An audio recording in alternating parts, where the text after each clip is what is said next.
Merci, messieurs les présidents, monsieur le rapporteur général, mes chers collègues. Tout d'abord, je tiens à remercier les membres des bureaux de nos deux commissions aujourd'hui réunis pour, d'une part, la création de cette mission d'information commune et, d'autre part, l'inscription à l'ordre du jour de ce point d'étape.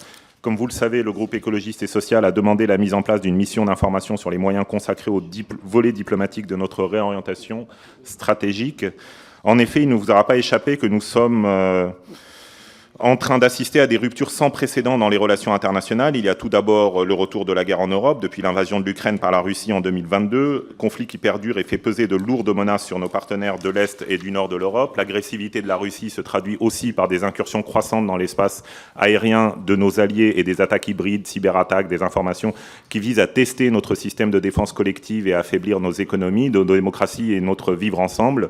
D'autres puissances le font aussi. Il faut évidemment évoquer la résurgence dramatique du conflit israélo-palestinien depuis 2023, marqué par un massacre et une prise d'otages sans précédent et une riposte militaire aussi brutale que disproportionnée, que ce soit par le nombre de victimes civiles, par l'ampleur des destructions, par les entraves systématiques à l'aide humanitaire et l'accès des journalistes. Cette riposte pose la question du recours désinhibé à la force et du travestissement des principes fondamentaux du droit international. Nous ne pouvons que nous réjouir du plan de paix américain en espérant qu'il apportera une paix juste, mais nous mesurons aujourd'hui difficilement les conséquences de long terme de cette guerre, tant sur le plan du naufrage du droit international humanitaire que de la cassure géopolitique entre les pays occidentaux et ce que l'on appelle improprement le Sud global. Enfin, il y a bien sûr l'attitude des États-Unis depuis le retour de Donald Trump à la Maison-Blanche qui remet en cause de façon brutale et systématique l'ordre international instauré après 1945. Selon la majeure partie de nos interlocuteurs, et je pense qu'il s'agit là d'un constat alarmant, c'est toute l'architecture internationale de stabilité qui est aujourd'hui fragilisée, voire mise à terre.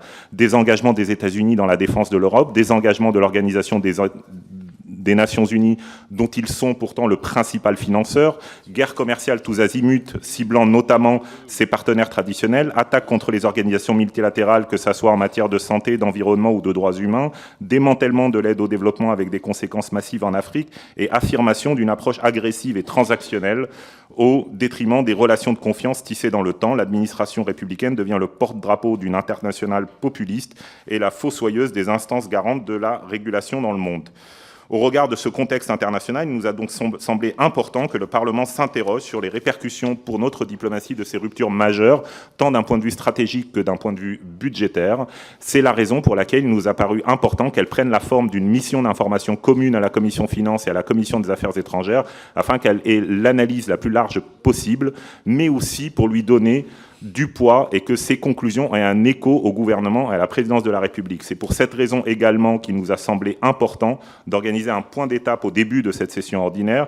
En effet, le contexte politique actuel et la vitesse à laquelle les choses évoluent en France et dans le monde, l'ampleur sans précédent des ruptures auxquelles nous assistons, nous incite dès à présent à avoir un débat sans attendre la fin de nos travaux prévus pour le début de l'année prochaine.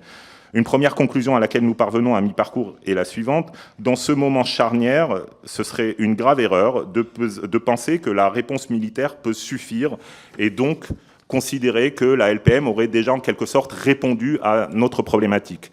De même, ce serait une grave erreur que de prendre le risque de ne pas être à la hauteur du moment par myopie budgétaire.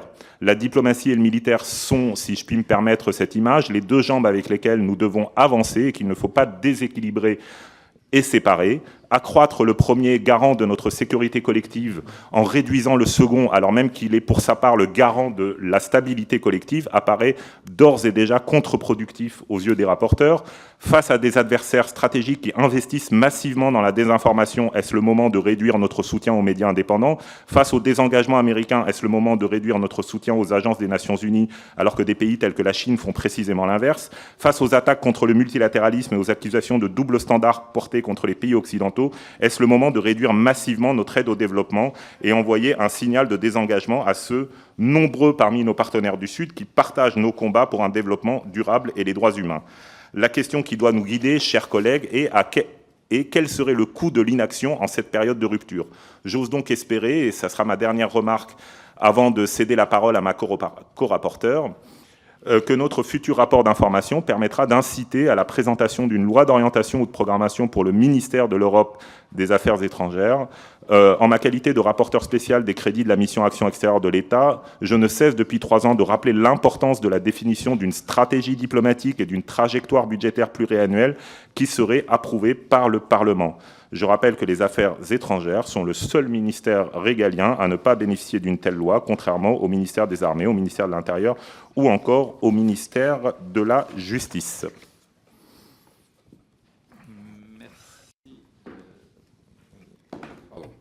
Oui, Sophie, à vous. Merci, Monsieur le Président. Merci, chers collègues, pour cette rapide présentation de l'origine de nos travaux. Je tiens également à m'associer aux remerciements de mon collègue rapporteur, au président de la Commission des Finances et à celui de la Commission des Affaires étrangères pour la mise en place de cette mission d'information commune et la tenue de ce point d'étape. Comme M. Benček l'a indiqué, il me semble particulièrement important que nous ayons aujourd'hui un débat sur les moyens que nous pouvons confier à notre diplomatie sans attendre la remise de nos travaux d'ici quelques mois. D'autant plus qu'il ne vous aura pas échappé, mes chers collègues, que nous vivons avec une certaine incertitude, ce qui a un impact non négligeable sur les travaux de notre Assemblée. Je serais même favorable à ce que cette réunion aboutisse à une communication de notre part, à nous, rapporteurs, au Premier ministre et au ministre de l'Europe et des Affaires étrangères, pour montrer, d'une part, que l'Assemblée nationale se saisit pleinement de ce sujet et, d'autre part, leur partager nos premières analyses. Effectivement, la création de cette mission d'information commune a été demandée par le groupe écologiste et social et je pense que nous sommes plusieurs à trouver qu'il s'agit d'une bonne initiative, d'autant plus que de tels travaux sont nécessairement transpartisans. Ils sont nécessaires également. Nous sommes nombreux à être d'accord sur le constat que les relations internationales évoluent et que la France ne doit pas passer à côté de ce moment charnière. Là où nous aurons un débat, c'est au sujet de quelle traduction budgétaire donner à cette réorientation stratégique. Quelques éléments de contexte au sujet des moyens confiés à notre appareil diplomatique.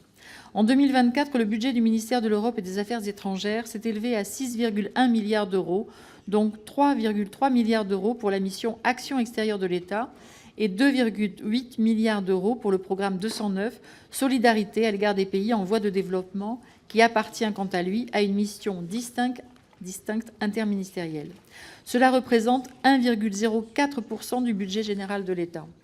Si l'on regarde du côté des emplois, le ministère de l'Europe et des Affaires étrangères a rémunéré 13 684 ETP, soit 0,7% des emplois rémunérés sur les crédits du budget général de l'État. La présentation de ces quelques chiffres n'a pas pour but de tirer des conclusions hâtives sur les moyens du ministère, mais il doit nous permettre de placer notre réflexion dans un certain ordre de grandeur. Un dernier élément de contexte qui me semble primordial, c'est la tenue des États généraux de la diplomatie en 2023, qui ont abouti à l'annonce par le Président de la République d'un réarmement complet de notre diplomatie, un réarmement au service de la paix, dans la défense de nos intérêts et de nos valeurs. Celui-ci devait alors se traduire par une augmentation sur 4 ans des effectifs du ministère de 700 ETP et par une hausse des crédits du ministère de plus de 20% pour cette période, autrement dit d'ici 2027. Je rappelle que ces décisions, déjà significatives, avaient été prises dans un contexte qui précédait l'arrivée du président Trump au pouvoir. Un contexte qui laissait certes entrevoir certaines des ruptures à venir, mais qui ne laissait pas voir leur ampleur et leur accélération depuis lors. Force est de constater que la dégradation des comptes publics et la nécessité de maîtriser notre dette et de réduire notre déficit ont pourtant mis à mal cet engagement et interrogent nécessairement désormais sur la capacité de toute hausse de moyens. Ce sera évidemment un élément important de notre analyse.